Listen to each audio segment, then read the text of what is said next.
Welcome to Miss Kalye Vlog. Samahan niyo po akong pakinggan ang istoryang ibabahagi namin sa inyo. Magandang araw sa inyong lahat. Ako nga pala si Brando, 48 taong gulang at tubong Cavite. Mayroon akong maliit na mechanic shop at doon namin kinukuha ng pamilya ko ang pang-araw-araw namin na gastusin. May araw na malakas sa shop at mayroon din naman na araw na mahina. Mabuti na lamang katulad ko ay masipag din magtrabaho ang aking misis. Ilang taon din kaming nag-ipon para makapagbukas ng maliit na karinderya ang asawa ko. Palibhasa, masarap magluto ang misis ko, kaya kahit papano'y marami na rin kaming customers doon. Halos araw-araw na nakabantay sa aming maliit na karinderya ang aking asawa. Kapag umuwi siya ng bahay, madalas ay pagod na pagod pa siya. Maghahaponan lamang siya at matutulog na. Noong una, nauunawaan ko pa siya dahil talaga namang nakakapagod ang trabaho niya. Ngunit kalaunan, nang tuluyang makalimutan na ang responsibilidad sa akin, ay nakakapagtampo pala. Sa sobrang pagkaabala sa trabaho nakalimutan na niya halos tugunan ang pangangailangan naming dalawa sa kama. Mayroon kaming 2 anak. Ang panganay namin ay nasa high school na, habang ang bunso namin na lalaki ay patapos na rin ng elementarya. Madalas na ako na ang nag-aasikaso sa mga anak namin, pati na rin sa paghahatid sa kanilang eskwelahan. Maaga kasing umaalis ang misis ko para mamalengke ng mga iluluto at ititinda niya. Tanghali na. Bakit nandito ka pa, Han? Bungad ko sa aking misis nang maabutan kong nagluluto ito sa aming kusina. Hindi na muna ako pumasok sa karinderyahan. Mamaya na lamang ako bibisita ron. Sagot niya. Saglit akong natigilan. Nangunot ang aking noo at saka nagtatakang nilapitan ng aking asawa at pabiro kong ginawakan ng noo niya. Luma na yan, Han. Wala akong sakit. Hindi lang ako nagtinda ngayon kasi dadating dito yung pamangkin ko. Si Joy, dito na muna siya sa atin at gusto raw magbakasyon dito. Joy? Yung dalagang panganay ng ate Rina mo? Nagtatakang tanong ko. Oo, siya nga.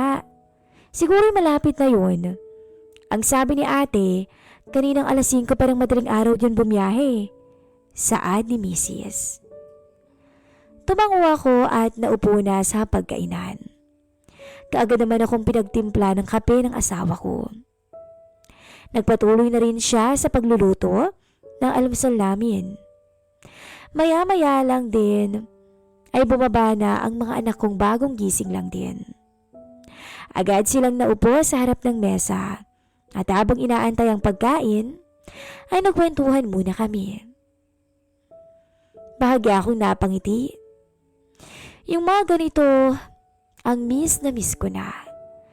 Palibhasa pareho kaming abala ni Mrs. sa trabaho, kaya bibihira na lang kaming nakakapag-bonding ng kompleto. Pagkatapos magluto ng asawa kong si Mila, naghain na rin siya. Nasa kalagitnaan kami ng pag-aalmusal nang makarinig kami ng sunod-sunod na katok sa aming pintuan. Baka si Joy na yan. Sandalit pagbubuksan ko muna ng pinto. Ani ni Mila at saka dali-dali itong tumayo at tumakbo papuntang pintuan. Ilang sandali lang ay pumasok na si Mila at Joy sa aming kusina.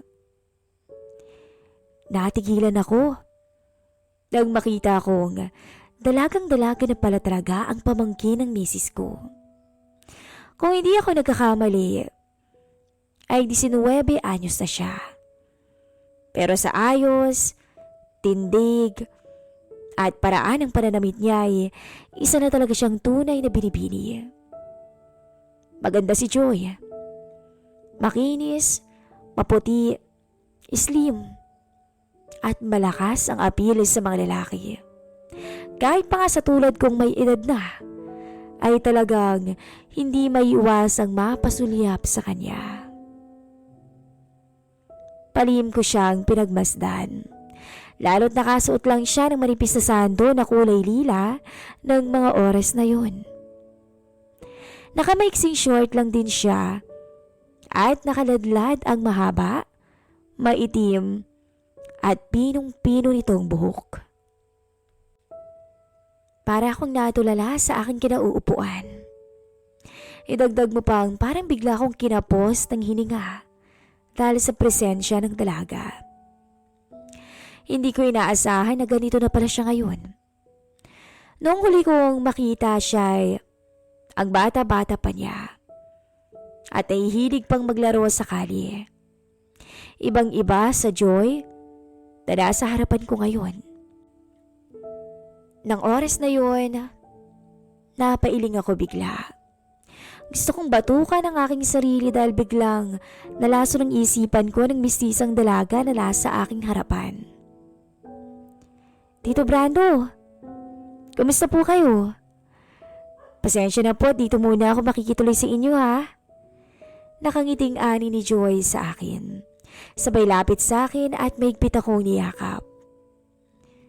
Nagulat ako sa kanyang ginawa, lalo na nang maramdaman ko ang kanyang katawan na dumikit sa akin.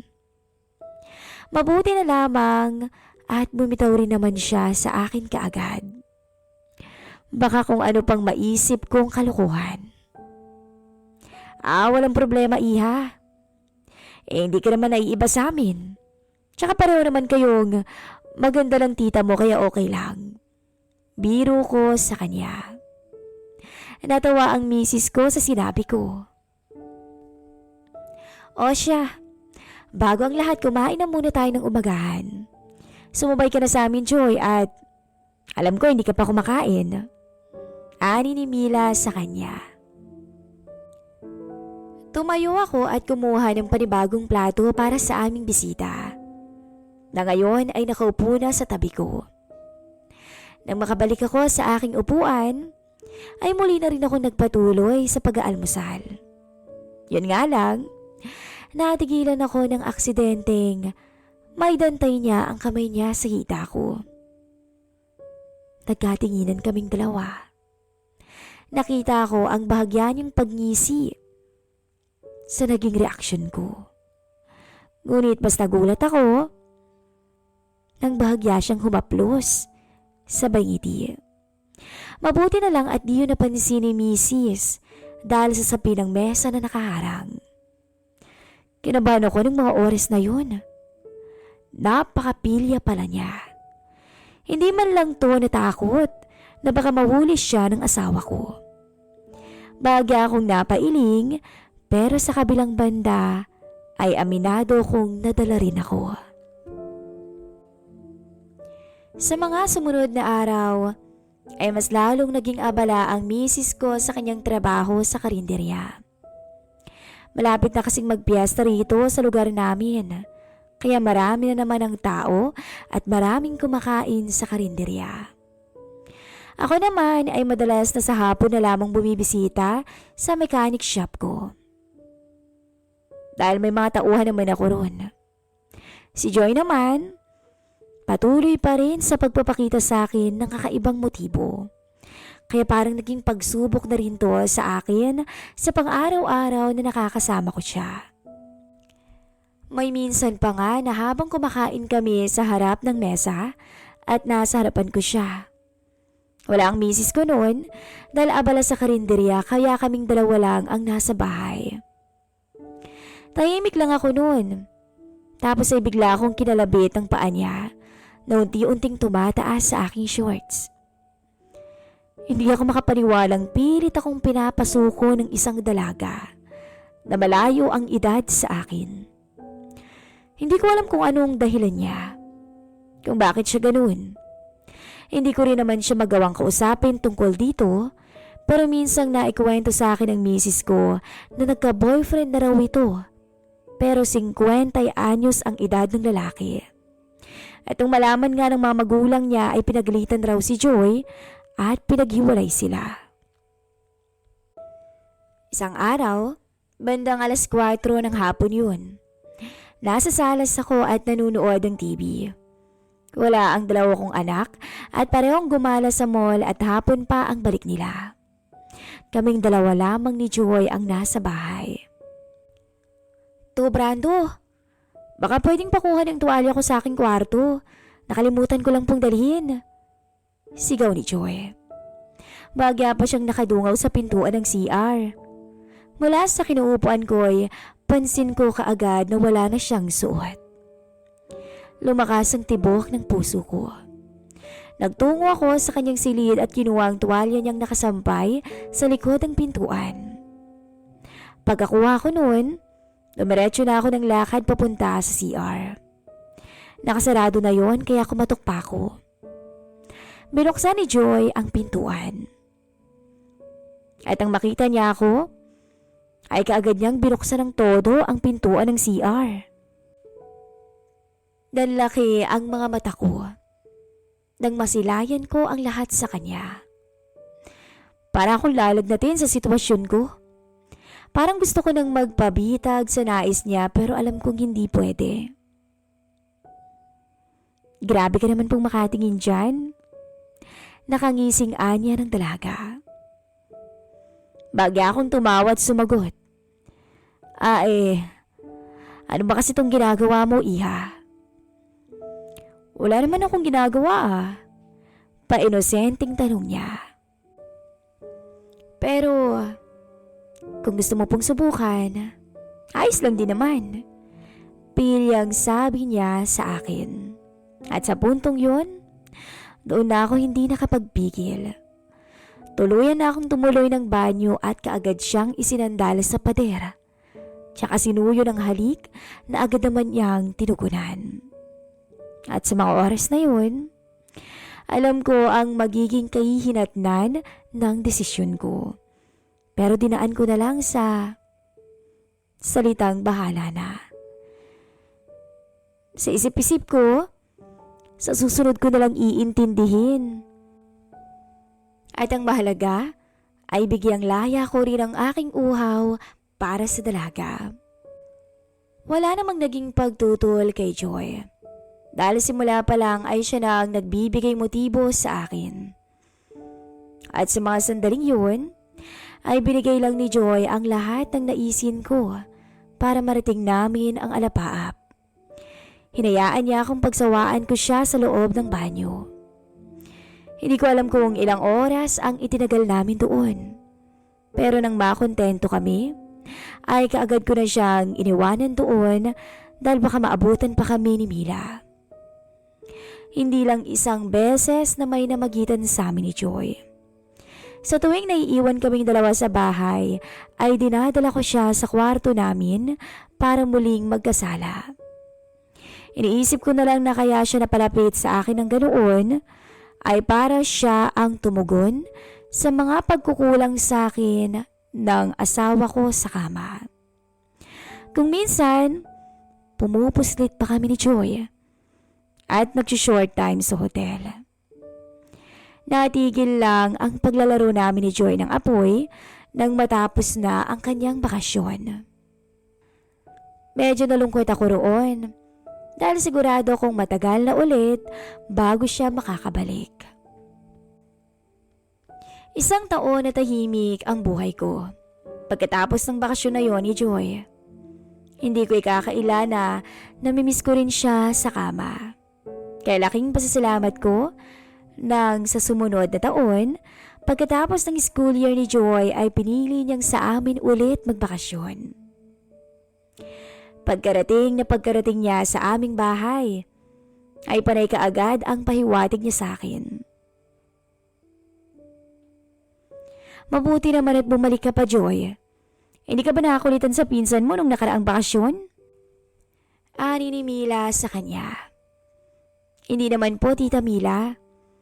Sa katunayan nga po, ay miss na miss ko po siya. Lalo na po tong si Tito Brando na miss ko rin. Sagot niya at bagyang sumulyap sa akin si Joy at kumiti ng makahulugan. Lihim naman akong napangiti rin nang marinig sa kanyang na-miss niya ako. Na-miss ka rin naman namin dito. Kaya salamat at dito mo ulit naisipang magbakasyon. O siya, aalis na muna ako at magtatrabaho lang. Paalam ni Mila. Sa puntong yun, nagkatinginan kami ng makahulugan ni Joy. Dahil alam namin na muli na naman kaming magkakasala. Kaya naman pagkaalis ni Mila, ay agad na kaming dumiretso ni Joy sa kanyang kwarto at muling nagpakasasa. Hanggang sa ngayon, ay wala pa ring nakakaalam sa tunay na nangyayari sa amin ni Joy. At labis ang pagpapasalamat ko dahil nanatili itong lihim. Nananatili kaming lihim. Hanggang nalaman kong nagbabalikan na sila ng nobyo niya. At ramdam ko na rin ang kanyang pag-iwas sa akin.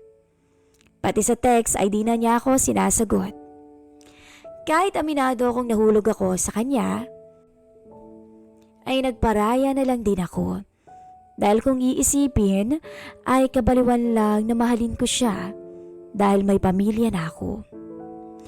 Nagpapasalamat na lang din ako sa kanya dahil minsan ay napaalab niya ang mga malalamig kong gabi. Hanggang dito na lang po ang ating istorya at sana'y napasaya namin kayo.